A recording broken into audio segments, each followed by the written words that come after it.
My name is Sarah Nedler. I'm a Silkin trainer and consultant, and I wanted to just walk you through the steps for setting up a Redline graph. Here we go. So before we begin, let's talk about what a Redline graph is and what we use it for. Redline graph is essentially called a Redline graph because the software program that we use draws a red line from the bottom of your graph at the beginning of the month or the week or the year and up to where your quota is at the end of that time period. If you go into usemystats.com, which is the system that we use, you'll land here on the dashboard and want to go to Enter Values, Single Stat Entry. Go ahead and select the graph that you'd like to update.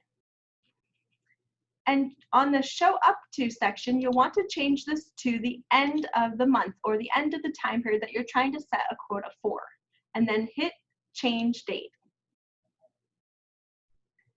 This gives us the opportunity to do the math and actually enter our calculated values that we need for that quota. So let's talk about how we make that calculation. A quota is defined as an assigned quantity for production. So some examples might be maybe you want to make 100,000 in total collections, or you're going for 50 referral cards passed out per day, or 35 new patients that month, etc.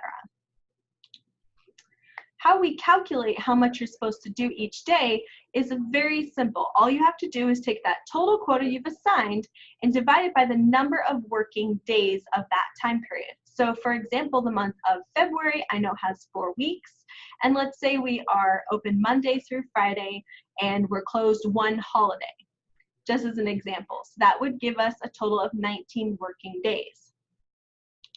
So doing the math, if I had set a quota of 80,000, dividing that by 19.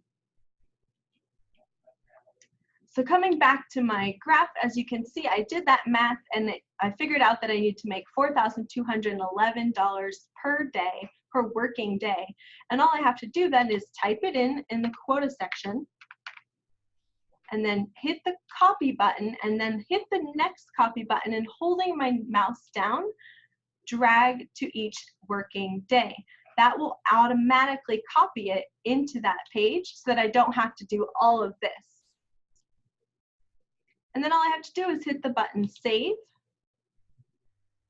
And if we'll take a look at my graph now, single stat graph, and you can see there's now a red quota line leading up to the end of the month, and you can see my growth as I move through the month to tell how well I've picked apples for that month. And this just helps you to actually show what kind of progress you're making towards your goals. In order for the graph to accumulate like this, you must have quotas and accumulating checked.